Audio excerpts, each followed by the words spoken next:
Hello everyone. तो आज हम बीएड का नेक्स्ट लेसन प्लान डिस्कस कर रहे हैं।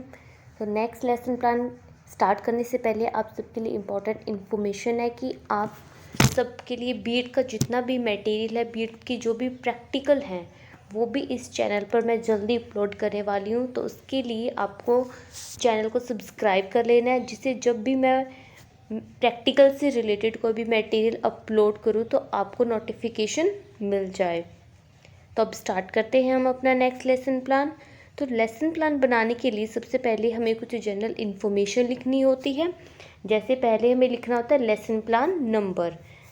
आप सीरीज़ के अंदर लेसन प्लान बनाते हैं तो ये कौन सा लेसन प्लान नंबर है आपको वो लिखना है। उसके बाद डेट कि आप जो लेसन प्लान है वो कौन सी डेट को बना रहे हैं वो आपको लिखना है। उसके बाद आपको लिखना है प्यूपिल टीचर्स नेम, यहाँ पर आपको अपना खुद का नेम लिखना है। उसके बाद क्लास, आप कौन सी क्लास के लिए लेसन प्लान बना रहे हैं। जैसे हमारा जो लेसन प्लान है वो 6th क्लास के लिए, तो यहाँ पर हम 6th क्लास लिख देंगे। उसके बाद सब्जेक्ट, हमारा सब्जेक्ट है सोशल स्टडीज़, तो वो आप यहाँ पर लिख देंगे। उसके बाद आपको लिखना होता है ड्यूरेशन ऑफ द पीरियड। जब आप स्कूल में टीचिंग करने के लिए जाते हैं तो एक लेक्चर कितने टाइम का है वो यहाँ पर आपको लिखना है। उसके बाद प्यूपिल टीचर्स रोल नंबर, यहाँ पर आपको अपना कॉलेज का रोल नंबर लिखना है। तब जो आप लेसन प्लान बना रहे हैं यहाँ पर आपको अपना खुद का रोल नंबर लिखना होता है। जो भी आपका कॉलेज का या फिर आपकी यूनिवर्सिटी का रोल नंबर है वो आपको लिखना है।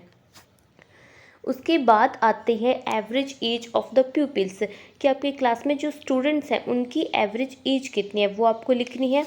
उसके बाद आपको लिखना है टॉपिक, कि आप कौन से टॉपिक के ऊपर लेसन प्लान बना रहे हैं। तो आज का हमारा जो टॉपिक है वो है वायु प्रदूषण, तो हम ये लिख देंगे। उसके बाद हमें लिखनी होती है अनुदेशनात्मक सामग्री। अनुदेशनात्मक सामग्री क्या होती है, क्या मतलब होता है अनुदेशनात्मक सामग्री का।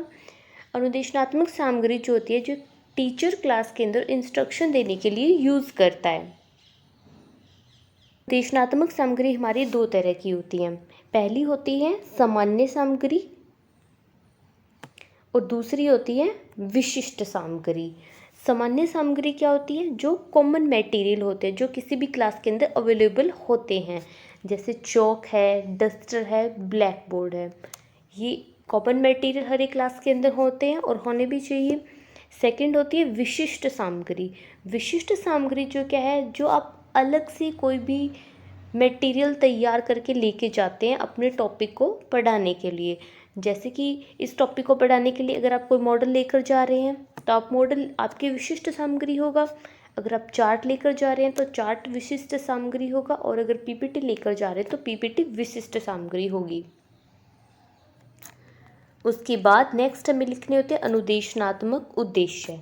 अनुदेशनात्मक उद्देश्य क्या है कि एक टीचर का पढ़ाने का क्या उद्देश्य है, वो होता है अनुदेशनात्मक उद्देश्य। अनुदेशनात्मक उद्देश्य दो तरह के होते हैं। पहला होता है सामान्य उद्देश्य और दूसरा होता है विशिष्ट उद्देश्य। तो सामान्य उद्देश्य क्या होता है, सामान्य उद्देश्य हमारे सब्जेक्ट से रिलेटेड होता है। जैसे हमारा सब्जेक्ट है सोशल स्टडीज़, और सोशल स्टडीज़ के अंदर जो टॉपिक पढ़ा रहे हैं वो किसके अंदर आता है, वो आता है भूगोल के अंदर। तो ठीक है, तो भूगोल पढ़ाने का क्या उद्देश्य होगा, तो पहला होगा छात्र जो है भूगोल के विषय के प्रति रुचि रखते हैं, कि जब आप ये टॉपिक पढ़ाएंगे तो स्टूडेंट की ज्योग्राफी में जो है इंटरेस्ट बनेगा। सेकंड है छात्रों को पर्यावरण के प्रति प्रेम की भावना का विकास होगा। और थर्ड है छात्रों को प्राकृतिक सौंदर्य का ज्ञान प्रदान करना। फोर्थ है छात्रों को विभिन्न भौगोलिक परिस्थितियों के अनुसार जीवन जीने का ज्ञान प्रदान करना। और फिफ्थ है छात्रों को सामाजिक व मानसिक विकास करना। फिर सेकंड आते हैं विशिष्ट उद्देश्य। विशिष्ट उद्देश्य क्या होते हैं, विशिष्ट उद्देश्य हमारे टॉपिक से रिलेटेड होते हैं। जैसे हमारा टॉपिक है वायु प्रदूषण, तो ये टॉपिक पढ़ने से स्टूडेंट क्या चीज़ सीखेंगे, ये पढ़ाने का एक टीचर का क्या एम है, वो हमारे विशिष्ट उद्देश्य होते हैं। जैसे कि फर्स्ट है छात्र वायु प्रदूषण का प्रत्यास्मरण कर सकेंगे, मतलब उन्हें एक नॉलेज मिलेगी वायु प्रदूषण के बारे में।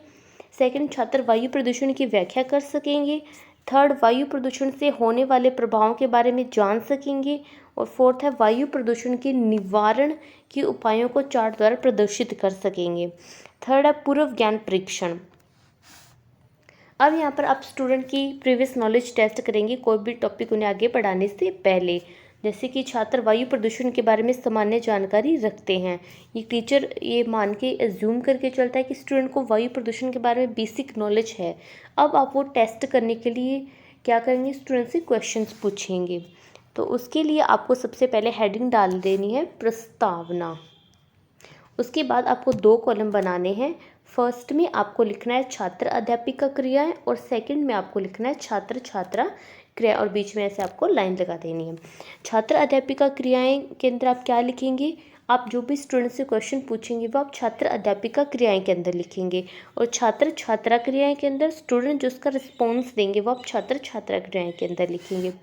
तो जैसे कि फर्स्ट टीचर यहाँ पे क्वेश्चन पूछता है, हमारे चारों ओर उपस्थित वायु का आवरण क्या है।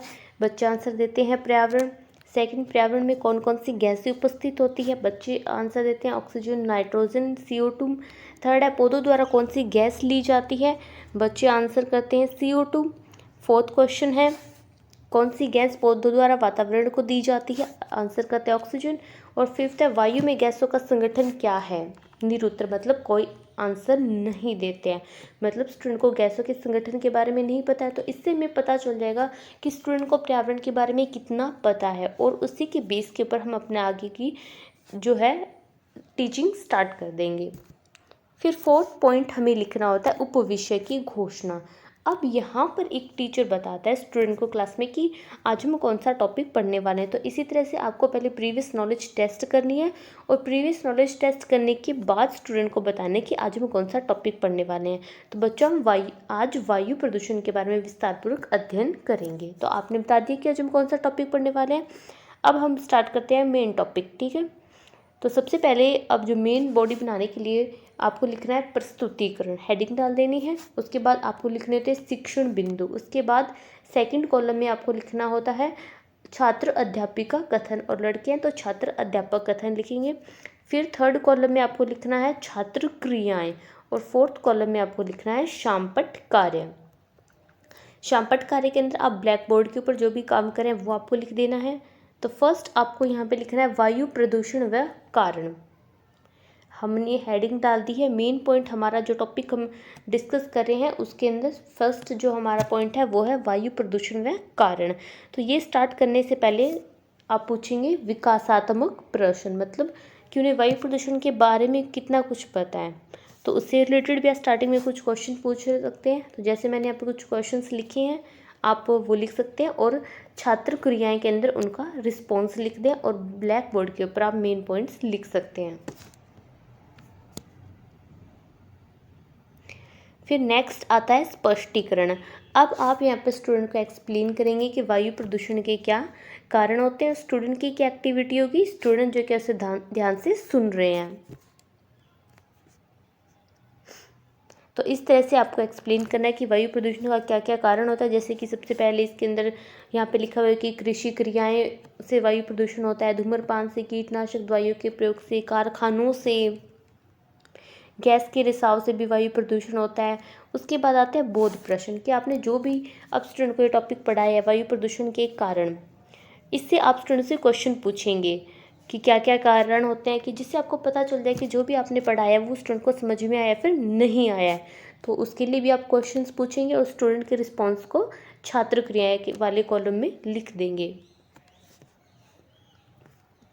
नेक्स्ट अब आप एक्सप्लेन करेंगे वायु प्रदूषण का दुष्प्रभाव, और वो एक्सप्लेन करने से पहले भी आप कुछ विकासात्मक प्रश्न पूछेंगे, जिससे आपको पता चलेगा कि स्टूडेंट को वायु प्रदूषण के दुष्प्रभावों के बारे में पता है या फिर नहीं, और अगर पता है तो कितना उन्हें पता है। तो उसके लिए आप क्वेश्चन पूछेंगे। इस तरह से आप 3-4 क्वेश्चन पूछ सकते हैं, और स्टूडेंट के रिस्पॉन्स को छात्र क्रियाएं के अंदर लिख देंगे, और ब्लैक बोर्ड के ऊपर आप जो मेन पॉइंट्स है वो लिख देंगे। उसके बाद आता है छात्र अध्यापिका कथन। अब आप एक्सप्लेनेशन करेंगे। स्टूडेंट से क्वेश्चन पूछने के बाद टीचर एक्सप्लेनेशन करता है वायु प्रदूषण के प्रभाव के बारे में, और स्टूडेंट की क्या एक्टिविटी होगी, छात्र ध्यान से सुन रहे हैं।